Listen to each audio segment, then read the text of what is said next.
یقین رکھو اس ذات پر، وہ یقیناً تمہارا دل خوش کرنے والا ہے۔ اگر مانگا ہے تم نے ایک قطرہ تو یقیناً تمہیں پورا سمندر ملنے والا ہے۔ اللہ سے ہمیشہ گمان رکھو، وہ رب جس نے تمہیں یہاں تک پہنچایا ہے وہ آگے بھی تمہارا ساتھ نہیں چھوڑے گا انشاءاللہ۔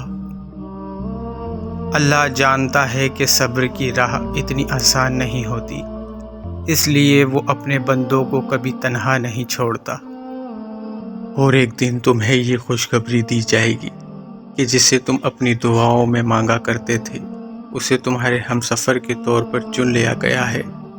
جن دعاؤں کو تم ناممکن سمجھ کر مانگنا چھوڑ دیتے ہو، کیا پتہ ان کا پورا ہونے کا وقت قریب ہو۔ ممکن ناممکن میں مت الجھو، دعا کی طاقت سے تو صحرا میں بھی چشمہ جاری کر دیا جا سکتا ہے۔ اگر نصیب کا لکھا ہی سب کچھ ہوتا تو اللہ دعا مانگنا سکھاتا ہی کیوں؟ دعائیں اللہ سے تمہارے لیے معجزوں کی سفارش کرتی ہیں۔ اللہ کے اختیار میں ہی تو معجزے ہیں۔ کیا تم نے دیکھا نہیں حضرت مریم کو شوہر کے بغیر بیٹا عطا کرنا، اور صدقے کے ذریعے اپنے مریضوں کا علاج کرایا کرو، کیونکہ صدقہ مصیبتوں اور بیماریوں کو دور کرتا ہے اور تمہارے اعمال اور نیکیوں میں اضافے کا سبب بنتا ہے۔ اور جب اللہ تمہارے دل سے کسی چیز کا خیال نہیں نکالتا تو وہ اسی چیز کو تمہاری حقیقت بنا دیتا ہے۔ جب انسان اپنے اللہ پر اس قدر بھروسہ کر لیتا ہے کہ اللہ کے سوا کوئی بھی اس کی ضرورت پوری کرنے والا نہیں، تو اللہ بھی اپنے بندے کو مایوس نہیں لوٹاتا۔ اللہ کی محبت پر کبھی شک مت کرو۔